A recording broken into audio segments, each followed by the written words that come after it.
I want to ask, God created, I know God created just only one man. Who was he? For that I don't know. For that I don't know. But you know that he was one man? Yes. How? From where you learned this, you should have also learned who he was. All right, please build your question. Yeah. Yes. If God created one man, if he did, yes. Maybe he may be a white man or a black man. Yes, all right. Yes. Very interesting, yes. Yeah. Or a Chinese as well, the yellow man. Yeah. If it were to be a white man, where come from the black people? Yes. So you have disproved your own case. That shows that God did not create just one man. He may have created many men from various sources. And this is what we tend to believe from the scientific evidence as well. Allah did not create just one single man. Allah created life after life in various tiers, in various forms, which is expressed by the term evolution. Through evolution, Allah raised the status of life from the lowest to the highest, to a degree where man was born as such. Homo sapien is the term used for this. And that evolution was taking place all over the world in various regions. So some branches were advanced over others.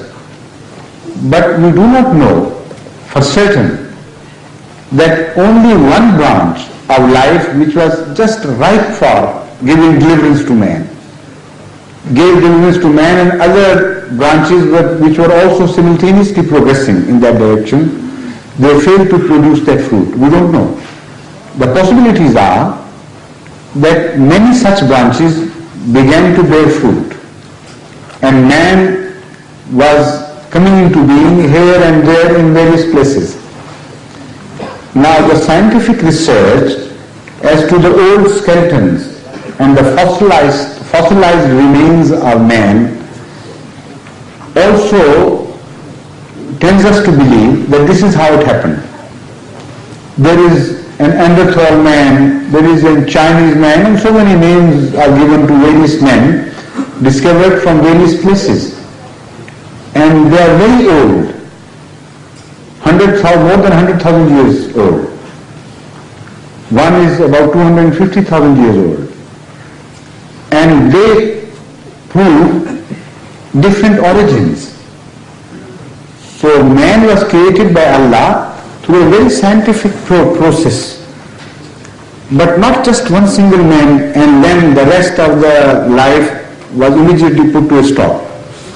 The progress was being made, and ultimately man was born here and there in various forms and various shapes. And those men became ancestors of great people. So African man was also born of some great ancestor. Indian man, well, there is no one Indian man because it's a complex of various nations now occupying India. But let's say Chinese men, Chinese forefathers were also born of certain great people who were originally born by Allah, or created by Allah. And so the white people, and maybe the white people also are born of various ancestors. We don't know. Even the black people, as you call them, are born, maybe they are born of various ancestors. Because the pygmies of the Central Africa do not have the same features and the same constitution as the stalwarts, tall Hausa people, for instance, and other West African people. So maybe they are born of different people. Similarly, the Fijian mixture of some African and some Indonesian blood. And there we find two ancestors produce a crossbreed. And also we find Australian men, Aborigines. They are positively known to have been established in Australia 40,000 years ago. And the known Adam to us, the Adam who was the first caliph, appeared only 6,000 years ago.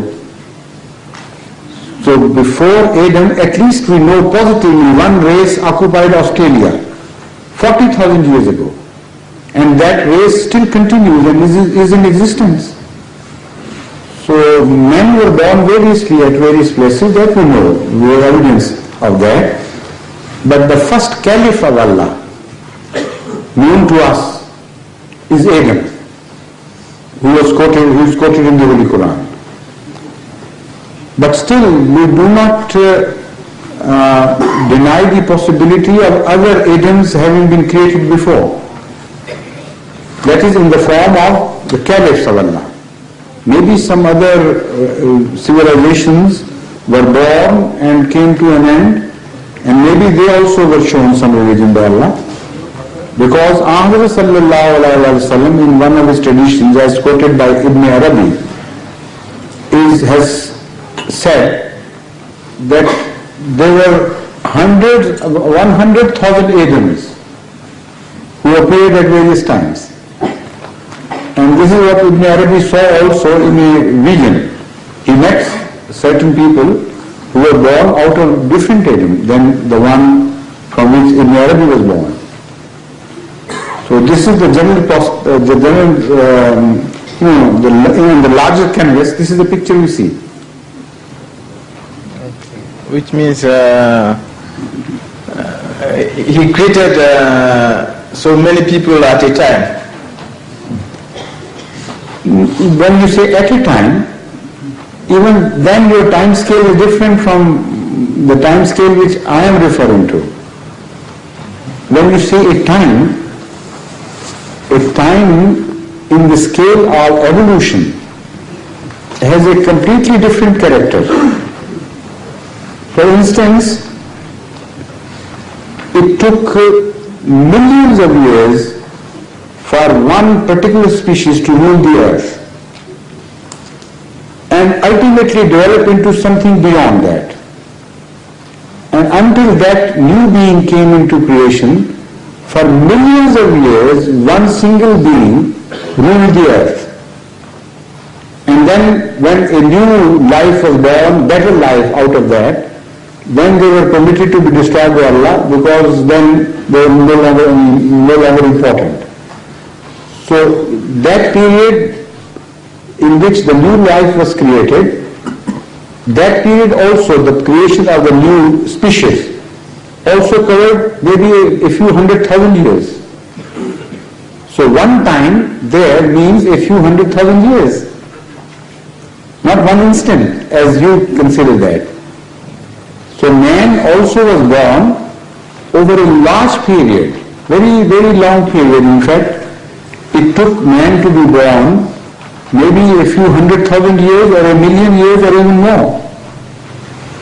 So when I say man was being born, by being created, I mean in that scale of time which I have just referred to.